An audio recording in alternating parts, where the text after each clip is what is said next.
This is a recording of Financial Mythbusting with Don Bennett for Sunday, July 27th, 2014.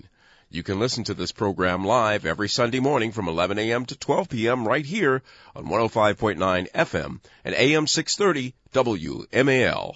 Securities offered through Western International Securities Incorporated, member FINRA SIPC. The views expressed on this program do not necessarily reflect the views of this station. Proper advice depends on a complete analysis of all facts and circumstances. Listeners should consult their own financial advisors or conduct their own due diligence before making any financial decisions. You're listening to Financial Mythbusting with Don Bennett. It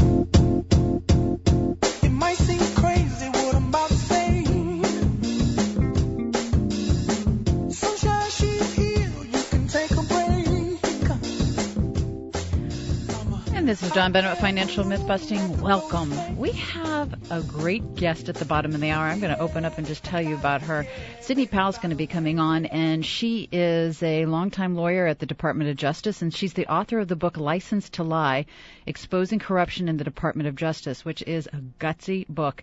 And she's going to be talking about why American companies have an entirely new reason to fear the federal government, and the true stories behind some of the government's biggest headline-grabbing cases, and you want to listen to that. And again, she's going to be at the bottom of the hour, as well as, I'm going to remind everybody, I've been a financial advisor and a money manager for 30 years, so if you have any questions regarding your portfolio, I am live today for you. And you can just give us a call at 1-855-884-DAWN, and that's D-A-W-N, and that's 1-855-884-3296. Or you can become a fan of Financial Mythbusting and just like us on Facebook at Financial Mythbusting, or follow us on Twitter at Don Bennett FMB on Twitter. And lastly, before I jump into this great show, I wanted to remind everybody that starting mid-August, that Financial Mythbusting is going to be joining Radio America. So we are going to broadcast far and wide on dozens of stations throughout America. So if you can't get enough of me and my thoughts, then you're in luck. This show is actually going from an hour to 2 hours. It's going to be carried from 11 a.m. to noon. And again, it's radioamerica.org, so you can constantly check in there. And we're thinking mid-August. And if you can't, you can always catch the podcast of our 2-hour show on financialmythbusting.com, our website. So, our guest today at the bottom of the hour is Sydney Powell. And she, again, is the author of a new book called License to Lie. A book, by the way, that pulls no punches when it comes to talking about her former colleagues at the U.S. Department of Justice. Like I said, she's got guts. What Powell's going to describe is how the government settles an outcome and then does whatever it needs to do to try to make that outcome happen, even if that involves hiding evidence or inventing evidence or any other duplicitous and unethical type of behavior. They just want to win. So it did kind of get me thinking about the U.S. government and its credibility. So I was reminded this week about Obamacare because something happened. But I want you to listen to this video clip, and this is from 2012. And it's a gentleman by the name of Jonathan Gruber. Now, he's considered one of the so-called Obamacare architects. And in this clip, he's explaining why the government was only providing subsidies to states. Take a listen. Yeah, so these health insurance exchanges, once again, you go on mahealthconnector.org and see ours in Massachusetts, will be these new shopping places, and they'll be the place that people go to get their subsidies for health insurance. In the law, it says if the states don't provide them, the federal backstop will. The federal government has been sort of slow in putting out its backstop, I think partly because they want to sort of squeeze the states to do it. I think what's important to remember politically about this is if you're a state and you don't set up an exchange, that means your citizens don't get their tax credits. But your citizens still pay the taxes that support this bill. So you're essentially saying to your citizens, you're going to pay all the taxes to help all the other states in the country. I hope that that's a blatant enough political reality that states will get their act together and realize there are billions of dollars at stake here in setting up these exchanges, and that they'll do it. But, once again, the politics can get ugly around this. Again, that was Jonathan Gruber, and he is one of the architects of Obamacare. But this week, again, we're talking about government credibility. This week, the D.C. Circuit Court of Appeals actually ruled that the law limited subsidies to just state exchanges, not the federal healthcare.gov, as the law itself states. So now the U.S. government says this was merely a typo, and they always intended for everyone to have access to subsidies. But what about that 2012 video we just heard with Jonathan Gruber? That's not a typo. He came out and just said it. there's a bad thing happening to government and its credibility. And, of course, this video from Jonathan Gruber is just one of them. But the purpose that I have here on the show today and to bring on someone like Sydney Powell is to talk about, does Washington actually think that we're idiots? I mean, does the government ever think about admitting that they failed at something, or does the government failure to admit their mistakes actually undermine their credibility? I want to hear from you. I'm at 1-855-884-DAWN, and that's 1-855-884-3296. Again, this week the government was caught lying red-handed, yet they're telling us not to believe the words written plainly in Obamacare and not to believe the video I just played for you. That, again, was aired in 2012, and to only believe them. So, does the government's failure to admit their mistakes undermine their credibility? I want to hear from you. 1-855-884-DAWN, and that's 1-855-884-3296. And while I'm waiting for your calls, I'm going to talk about what I saw this week in the market. To me, this week was something about how the end matters more than the means. In the United States government today, you get this sense that there's very little agreement about what's considered right and what's considered wrong. Personally, I think it's because they no longer believe in the same values and principles that our founding fathers taught us, which is a free people cannot survive under a constitution unless they remain virtuous and morally strong. And the way I see it, the most promising method of securing a virtuous people is to elect virtuous leaders in every department. Samuel Adams, one of the founding fathers of the United States, once said, quote, "Neither the wisest constitution nor the wisest laws will secure liberty and happiness of a people whose manners are universally corrupt. He therefore is the truest friend to the liberty of his country, who tries most to promote its virtue, and who will not suffer a man to be chosen into any office of power and trust who is not a wise and virtuous man." Unquote. If Samuel Adams was alive today, he would see that from politics to the economy, again, it just seems like the end matters more than the means. Now, given what's happened in the last 10 years, you have to wonder how the U.S. government will ever regain our trust. And I think their answer is actually quite simple. They don't feel they have to. Because through media and other forms of communication, let's just call it propaganda, the American people think that they're doing their job. And the government thinks we never lost our trust with them and that we blissfully buy into everything they tell us, especially when it comes to the state of the U.S. economy, which I believe is one of the greatest propaganda coups of our time. I mean, whether it's the Bureau of Labor Statistics or the White House, they have simply fleeced the American people in broad daylight to believe all is well in the U.S. economy, except it isn't. Bernanke and now Yellen's experiment in market central planning, in which a central bank's balance sheet is far more important than fundamentals, has been one of the greatest investing perversions to ever emerge in the U.S. markets. So, yes, there's been no downside risk for the last 5 years, and this is all courtesy of the Federal Reserve, where stock returns have been disproportionately skewed to the upside, and economic numbers, well, so they think, just tell us that we're in recovery. But I do believe we are starting to see a modest warning shot across the bow of what may be coming down the line. You see, this past week, the Dow Jones Industrial Average had its biggest decline in 7 weeks. And it started with the 4% decline on Visa. That's right, your Visa card. It actually lowered its full-year revenue forecast quite substantially. And remember, Visa is the largest Dow Jones component, which accounts for 8% of that index. And then Amazon also reported their ugly earnings, and due to that piece of poor news, it tumbled 10% and weighed really heavily on the NASDAQ index. And so, by the way, that was Amazon's ugliest quarter in years.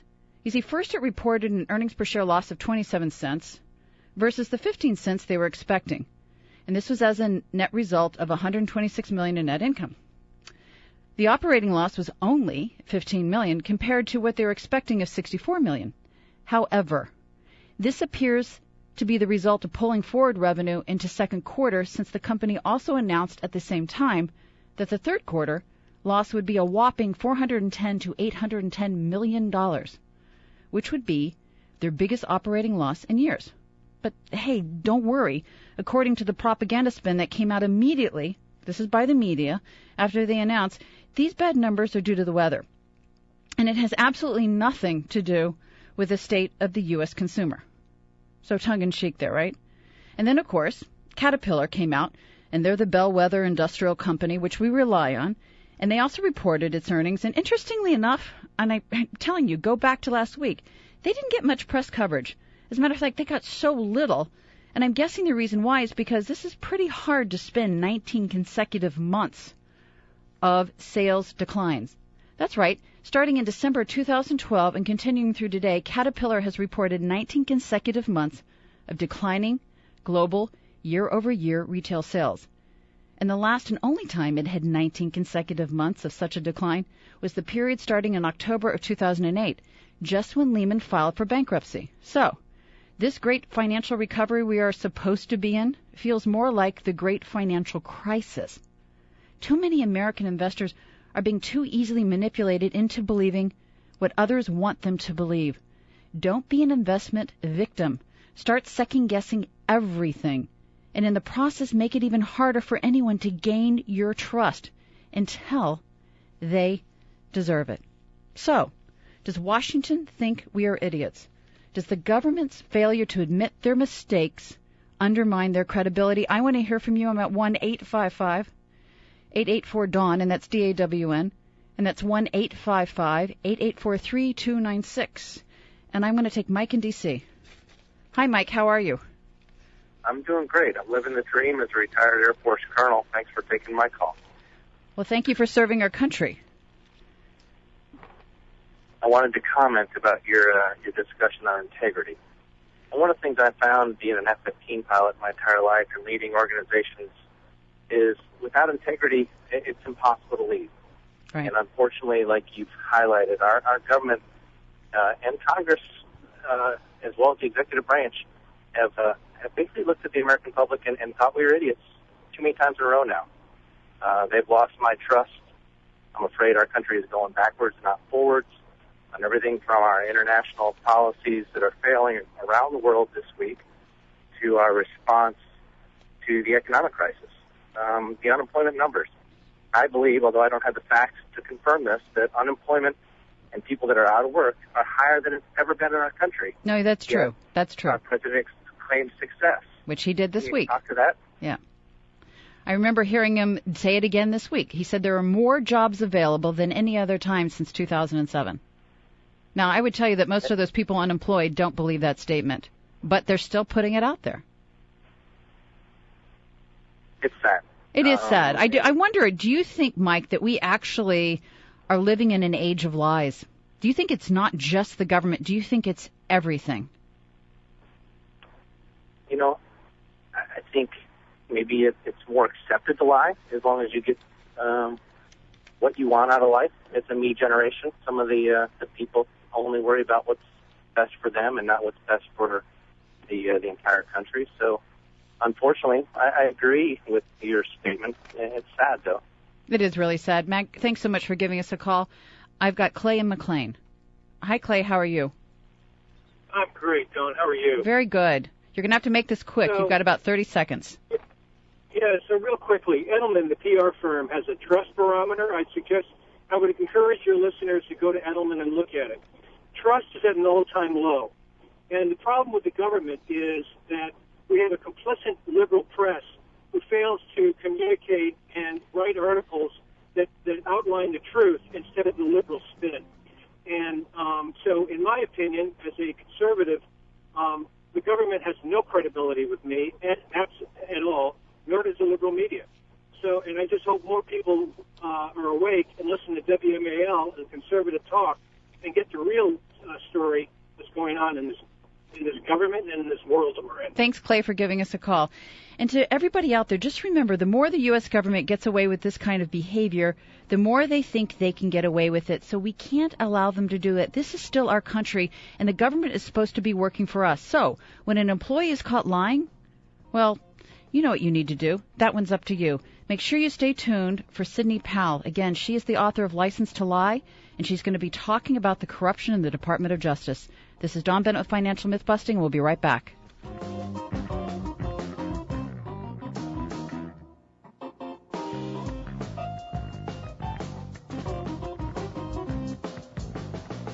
Are you tired of seeing your portfolio disappear a little bit every month? Then join me Sunday mornings at 11 right here on WMAL for Financial Mythbusting, a weekly show that's your best ally to combat those financial myths that are holding you back from achieving the true prosperity you deserve from your financial investments. Hi, I'm Dawn Bennett. I'm an award-winning financial advisor with over 25 years of money management. I don't play at this. I'm in the financial markets every day battling for my clients. Each week, we'll focus on what's really happening with money, world economies, markets, and investments. You need to tune in. So I'll see you Sunday mornings here on WMAL. Trust the seasoned advisors of Bennett Group Financial Services. With more than a quarter century of experience, they can successfully guide you through the complexities of wealth management. To learn more, visit BennettGroupFinancial.com and listen Sunday mornings at 11 for Financial Mythbusting with Dawn Bennett, here on WMAL. If you want big, you have to think big.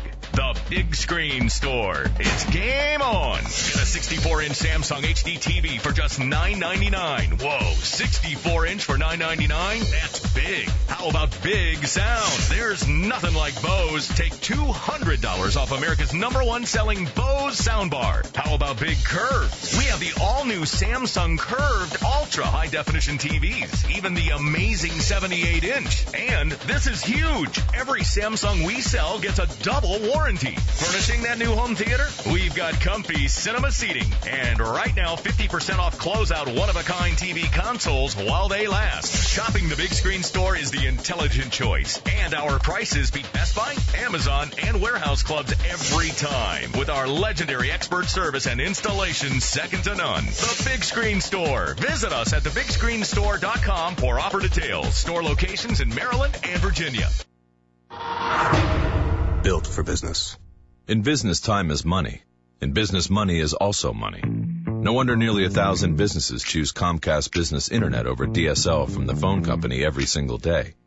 Not only is it up to 5 times faster, it's actually a better value when you go with the fastest plan. So take a minute out of your busy schedule and call Comcast Business. It will be well worth your time and your money. Switch to Comcast Business Internet. Then add voice and TV for just $34.90 a month. And ask about our 2-year price guarantee. Call 800-501-6000 or visit ComcastBusiness.com. Comcast Business. Built for business.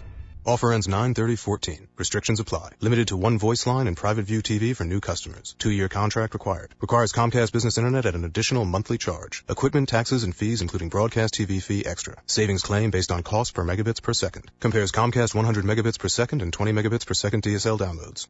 Does your well water leave brown rust stains on clothes and fixtures? Does it smell bad? Get rid of it all with the HydroCare Iron 300X. HydroCare's multi-stage process gets rid of iron, sulfide, and odors. HydroCare is an easily installed compact system without tanks, backwashing, or servicing, and only costs $799. You'll be amazed how fresh and clean well water can be. Satisfaction guaranteed. For more information, visit goodclearwater.com, goodclearwater.com. 105.9 FM and AM 630 WMAL. This is Financial Mythbusting with Dawn Bennett. I mean, the latest joke out there is that truth has become so valuable that the U.S. government has actually embarked on a conservation program. It's just ridiculous. I don't even know where this acceptance of lies by the government has come from. It's certainly not in the Constitution of the United States. The Constitution lays out exactly what the government is allowed to do. And the 10th Amendment makes it very clear that the government may not assume a right or power. If something isn't in the Constitution, then the government may not legally do it. Now, I've actually read that Constitution over and over again, but nowhere in the document is the government explicitly given the right and the power to lie to the people. It isn't there. In short, the Constitution mirrors the values of this society. Truth is required of the government. Nothing less will serve. So I want to know, how did we get into this mess? Give me a call. I'm at 1-855-884-DAWN, and that's 1-855-884-3296. And we've got Dave in Annandale. Hi, Dave. How are you? I'm good, Don. Thank you for taking my call. I agree. The government has failed horribly in presenting an open and honest administration. That's what we were promised in the beginning, and it not happen. We have things like Fast and Furious, Benghazi, the IRS scandal with the lost emails. The list goes on, and I think the thing that we see here is that the liberal press media has covered up so much of this, but now even they seem to have lost their love of Barack Obama, because I'm seeing in certain media, Yahoo, for example, had an article today on how Obama has failed to work with Congress. And so I think even their eyes are starting to be opened. But sadly, I think, the American people have been sold a bag of goods that just, it's not been there for us. This guy didn't have the experience in the beginning, and now that's their excuse. That's the liberal press media's excuse. Well, he didn't have enough experience. Well, tell me something. Do you think that because Obama isn't always telling the truth, like you said, Congress is starting to pick up on this, is that what's happening in other departments of the government? Are they thinking that's okay to act like that? Oh, I think so. Why do you think we have the IRS scandal? So it's all starting from the top. You think this is all starting from the top? Well, I think it all comes from the top, absolutely. Holder takes his marching orders from Obama, and when they had Fast and Furious, when the Department of Justice investigates the Department of Justice, what do you think is going to be the outcome? They're not going to find anybody guilty. Absolutely. So there you go, and here we have the IRS. And we have Holder saying he's going to investigate the IRS. Well, he hasn't been able to find anything. Either he's the most incompetent person in the world, or he just doesn't want to find anything and has basically been told by Obama to find nothing. Dave, I want to thank you so much for giving us a call here and sharing your ideas and thoughts about this. When a government official does lie, he or she is acting unconstitutionally and exceeding the legal limits of their office. When a government official or any official lies, they cease to be legally a part of the government in the United States. This is in our Constitution. And just as the Constitution does not authorize the government to lie to the people, the Constitution does not bind the people to accept any lies by the government or to follow any dictates by the government built on that lie. Again, this is in our Constitution. So I ask, how did we get in this mess? It's still our country, and the government's supposed to be working for us. So, I've said this before we even went to last break. The more the U.S. government gets away with this kind of behavior, the more they think they can actually get away with it. And again, I'm asking these questions because of our guest, which is coming up at the bottom of the hour, and you need to listen to her. This is exciting. She's actually got a lot of guts. She's come out. She's talking about the corruption that's happening in the Department of Justice, and you know what? She's naming names. She didn't change the names to protect the guilty. She's actually keeping the names in the book. I'm actually wondering what's going to happen to her. Hopefully nothing, and I hope the American people actually start to pay attention, and even people in the government start to pay attention to this, because, these are true stories behind some of the government's biggest cases. And I think a lot of us, including me, didn't know that this was going on. So I want you to stay tuned to this, because the American companies do have a new fear, and the fear is they need to start being afraid of the federal government, because you need to hear what they're doing to companies out there. Again, Sydney Powell is going to be with us at the bottom of the hour. You must stay with us. This is Dawn Bennett with Financial Mythbusting, and when we get back, we're going to have Sydney.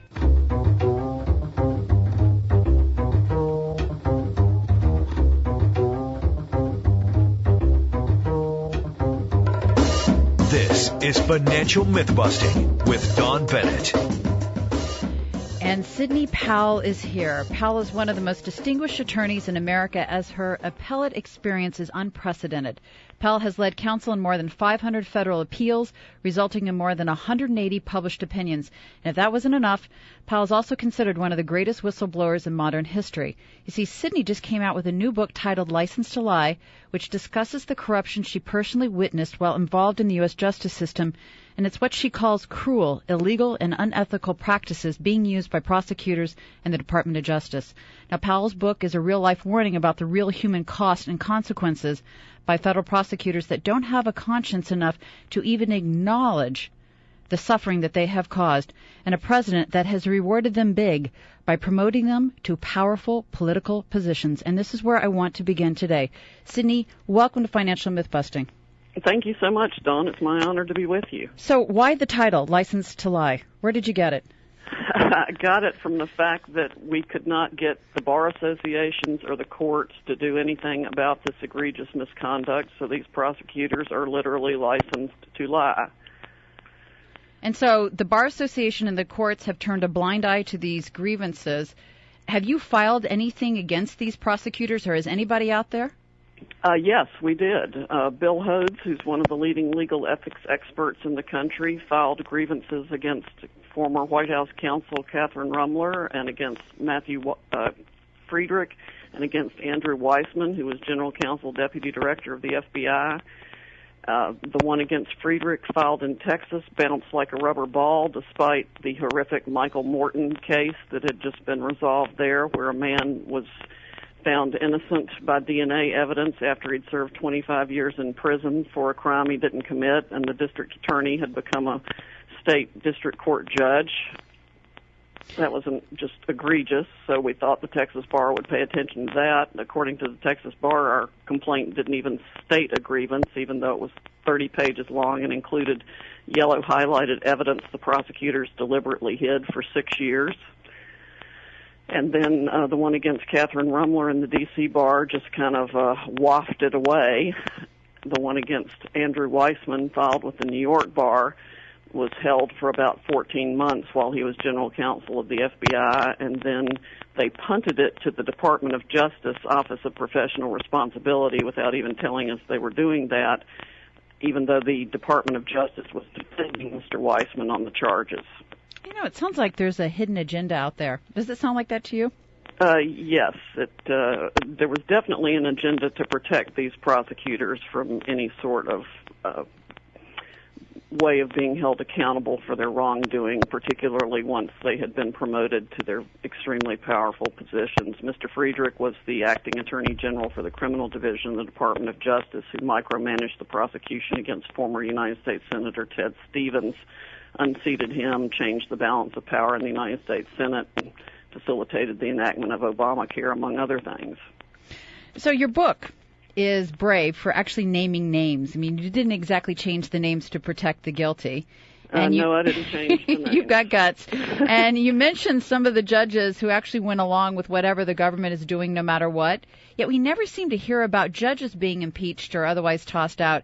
Is there any accountability remaining for federal judges? And lastly, have you heard from the DOJ since this book came out? There has been dead silence from the other side since this book came out, which I think is damning in and of itself. Judge Kaczynski, Alex Kaczynski, who wrote the foreword for the book, actually, said he hoped people would respond. But so far, the only factual correction I've received is somebody told me I had the floor of the courthouse wrong for a particular scene. I guess that's good news and bad news. Right. Good news, you're highly accurate. I mean, is the Department of Justice a political tool for whoever is in the White House? It is. It's become increasingly politicized in the last 10 to 15 years, I'd say. I can't pinpoint exactly when it started by any means, but I can tell you that the last 10 years has done nothing but become increasingly political, a tool for the president to promote whatever his agenda is. I would like to see the Department of Justice restored to the bastion of integrity that it should be. That it used to be. Yes, that I feel like it used to be. And to teach prosecutors that their job is to seek justice, not convictions. People should not be rewarded for prosecutorial misconduct. And right now, Attorney General Holder is protecting I don't know how many corrupt prosecutors. The public interest group called the Project on Government Oversight, pogo.org, came out with a report that I've featured in an article at the New York Observer, observer.com, talking about the multiple hundred instances of prosecutorial misconduct, intentional and reckless, identified within the department by its own records, confirmed even by the Office of Professional Responsibility, which, as we discussed earlier, is loath to confirm any misconduct at all. And Holder won't even release the names of those prosecutors or the cases in which the conduct occurred. Do you know the reason why he's not releasing those names? Obviously, he wants to keep them on board there. One of the fundamental responsibilities of a prosecutor is to charge defendants only with the conduct that is clearly criminal. And yet in your book, you speak of high-profile prosecutors in the United States Department of Justice that actually charged multiple defenders with a crime that wasn't even a crime at all, which in turn, of course, destroyed these innocent people and destroyed their lives. Why is there such a lack of human conscience today in the Department of Justice? And is this only happening in the DOJ? Are there other departments or agencies, government agencies out there that are suffering from the same unethical behavior? I'm sure it's more widespread than the Department of Justice. The Department of Justice right now seems to be the worst because it is the largest arm of the government that can bring these massive cases against large institutions or high-profile individuals. But I'm sure it's more widespread than that. The agencies are running rampant, causing all kinds of problems for people making up their own rules as they go. Is there some form of reward that we don't know about that they're getting by doing this? I mean, no one seems to be stopping them. Where are their supervisors? Right. Who's paying attention? Exactly. Why isn't somebody paying attention? Well, we gave Mr. Holder every opportunity to pay attention to this. We wrote and had hand-delivered to him multiple letters to bring this to his attention, and I went to DOJ and had a meeting with his immediate subordinates and got absolutely nowhere. So his statements that he would clean up the Department of Justice after he had to dismiss the indictment against Senator Ted Stevens for the egregious prosecutorial misconduct there are all a farce. I mean, it's been worse since he took over than it was before, and it was bad enough before. So let's fast forward to today. There was this recent $7 billion settlement against Citibank, which resulted from the bank's role in misleading investors on the quality of mortgage-backed securities. Now, if they got charged $7 billion, why wasn't Fannie and Freddie co-conspirators? I mean, I'm just wondering, from your experience, what is the appetite at the DOJ to go after wrongdoing in the public sector? Not very high at all. Fannie and Freddie deserve a full investigation and complete transparency for the taxpayers, and instead they have been protected, and the people who left there as heads, despite the disasters they caused, got $180 million between them in bonuses, I heard, which to me is unfathomable. And all that was the result of pure misconduct and corruption. And again, even with the IRS scandal, I can't help to note that the DOJ is not even looking into that. I mean, there appears to be willful destruction of damning evidence from everything that we've seen and know so far. Do you think anyone there is ever going to be accountable? I think Judge Emmett Sullivan, about whom I've also written at Observer.com, may very well help us get to the bottom of the IRS scandal, just as Judge John Sirica helped get to the bottom of the Watergate scandal. Now, Observer.com is your blog, is that correct? No, Observer.com is the website for the New York Observer okay. newspaper. But you have a blog. Which one? What is your blog site? I do. My blog is seeking-justice.org, and I'm on Twitter at Sydney Powell, followed by the number 1. So back to your book. Your book's filled with a lot of shocking revelations, one after the other, and I can't help to think that it's really aroused a lot of reaction. Have you heard from any of your former employees? I have heard that the Department of Justice and the U.S. attorneys hate my guts. That's scary. And what about Congress? Congress I have not heard from. And you were hoping, I'm sorry I cut you off there. That's all right. I'm hoping that the Department of Justice will take a serious look at itself and make some meaningful changes, but apparently that may take a new administration to do. And there haven't been any calls for hearings or investigations based on what you wrote? No, not yet at all. So there's so many problems right now that the country is dealing with and Congress is dealing with. I mean, Benghazi, the IRS, everything. And you think this is just going to be put on the back burner? I don't know. Why is it that federal prosecutors aren't ever penalized for wrongdoing? Judges don't want to look at it. they like to believe that prosecutors are there to seek justice the way they used to be, and it's hard for them to face this, I think. It's not that they aren't willing to do something about it. It's more of a abject sort of denial problem, which is one of the reasons why I wrote the book and even called to task the judges that I think so much of, and I do. I mean, the men that I had to write about in the book and criticize, most of whom were men that I have admired for years and years, and still do to a large extent. Somebody told me the other day that one of the people in the book was one of his friends, and he just couldn't believe that she had done this. And I said, well, unfortunately, a lot of people in the book are my friends too, but if you are going to be a true friend, I think you have to speak up and hold your friends accountable. Otherwise, you're part of the problem. You've heard of that. He who makes the rules never goes to jail for breaking them. Yes, and I think it was the old movie Billy Jack that had a line in it, something to the effect of, if the sheriff can break the law, there is no law. Yeah, that's true. So, I mean, I just want the government held to the same standards by which it seeks to hold everyone else and will send other people to jail for. So I'm sorry, go ahead. Keep going. Destroying evidence. If any of us do it, they put you under the jail. But IRS can do it, and it's no problem. Or you get promoted because you've facilitated your supervisor's or your president's agenda. It's an outrage. So this is what you've called this epidemic of Brady violations. Can you explain to the listeners what that is? Yes, those are actually Judge Alex Kaczynski's words. Okay. He's the Chief Judge of the Ninth Circuit, and he wrote the forewords to the book in his personal capacity and spoke on it the other day at the Cato Institute, where we did a live forum that's going to be rebroadcast on Book TV and is also at cato.org on their website. But yes, Brady violations are a constitutional violation by prosecutors who have a legal, ethical, and constitutional obligation to provide to the defense any evidence that is favorable to the defense, mitigates the punishment against the defendant, or impeaches or undermines the credibility of any of the government's witnesses.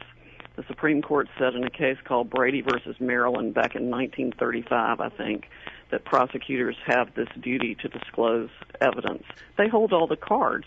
They're the ones who investigated the crime scene or investigated the crime, put the case together, have access to all the witnesses. I mean, you can't refuse to talk to the government. They can put you in front of a grand jury, and you can take your Fifth Amendment rights there, but they can also put extraordinary pressure on you and even get a grant of immunity to compel your testimony. So the government has the entire deck stacked in their favor, and it's only fair that they be required to give to the defendant anything they have that shows that he's innocent or mitigates his punishment. So this epidemic of Brady violations, has it just happened in the last couple of years, or has this been going on at the DOJ for the last 10 to 15 years? It's probably been going on for at least 10 to 15 years, too, maybe longer than that. It's a big problem also in the states. One of the solutions I've proposed, and I know other lawyers have also, including Barry Scheck at the Innocence Project, who does this work all the time, freeing people by DNA evidence who have been wrongly incarcerated for decades, literally. It's called a Brady Compliance Order. I drafted a very clear and precise one that I'm uploading to my website, so that judges could enter it in state or federal cases and compel the government to produce the actual documents and actual exhibits that show a defendant may be innocent, because all of this is for a jury to decide. If we're going to have a jury system and trust the jury system, we need to make sure they get all the evidence. The same is true for even bench trials. Nobody can accurately decide a case when somebody's hiding the ball. Sydney, I want to thank you so much for bringing this important issue to the public's attention. And to everybody, you need to get our book. I've got it on Amazon, and but you also have a website where you sell your book. Is that correct? I do. LicensedToLie.com. It's got the links for Amazon, Barnes & Noble, all the book outlets that people can order the book from. It's also on Kindle and Nook and all the ebook websites. And then your blog is called seeking-justice.org, and that's a source of current information about misconduct by the federal prosecutors. Right, and watch for articles at theobserver.com. Thank you so much, Sydney Powell, for being on the show. This is Dawn Bennett with Financial Mythbusting. When we get back, we're going to be talking more about de-dollarization going on in the world. This is Financial Mythbusting with Dawn Bennett. De-dollarization is spreading around the world. Here's another deal that actually got done last week, which I think, again, is going to be another nail in the dollar coffin worldwide. It's the Swiss and the Chinese central banks. They actually entered into a swap agreement. So the Swiss National Bank and the People's Bank of China reached a currency swap agreement this past week. And again, it's just demonstrating that what I've been forecasting is that China is becoming the largest economy in the world. And I do think it's going to be the next financial capital of the world when Europe and the United States don't fix their debt issues and fix their printing of money issues.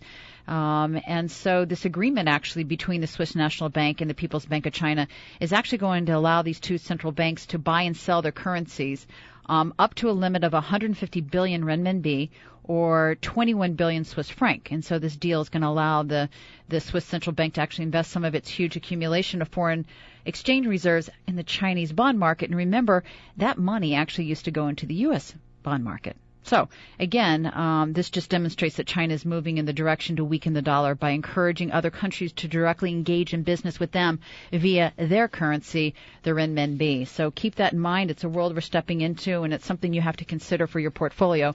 I also want to remind everybody that if you're interested in going to our seminar, it's July the 31st, and it's at 6:30, 7 p.m., 6:30, but it starts at 7, so we're asking everybody to come early because we'd like to be able to greet and meet you. And we're going to be talking about retirement income planning and investment management in the new economic era and cash flow planning, which I think is very important for retiring and, just in general, money management and financial plan development. So if you're interested in coming, it's going to be at Chevy Chase area, and it's going to be at a steakhouse there. And just all you need to do is RSVP at 866-286-2268, and that's 866-286-2268. And or you can RSVP to info@bennettgroupfinancial.com and let us know if you'd like to come, and we will set you up. And also I want to remind everybody, too, that you still have the opportunity to purchase gold and silver coins and bars through Bennett Group Financial. And all you need to do is give us a call for that at 866-286-2268. The same number. We have a lot of people who have interest in, setting up IRAs and putting gold coins in it, not gold ETFs and silver ETFs. These are gold coins and bars. And you can either hold them, at your home, or you can set them up at a securities house that actually does that. A lot of them don't, but we do have a few that do, so we would be happy to share that with you. And again, we got into this gold and silver coin and bar business because our listeners were telling us that it was so expensive for them to go out and purchase it. So we came up with a deal with a gold and silver company so we can offer it to you at a less expensive commission. Some people were saying they were getting charged someplace between 10 and 15%, and I thought that was outrageous. So if you're interested in purchasing gold and silver coins or bars, and either just hold it at your home or put it in an IRA account, give us a call at 866-286-2268. And if you'd like to go to our seminar on July 31st, give us a call at 866-286-2268. It starts at 7, but we'd love to see you there at 6, and it's the Chevy Chase Steakhouse. And you know what? This is Dawn Bennett with Financial Mythbusting, where politics and the economy intersect.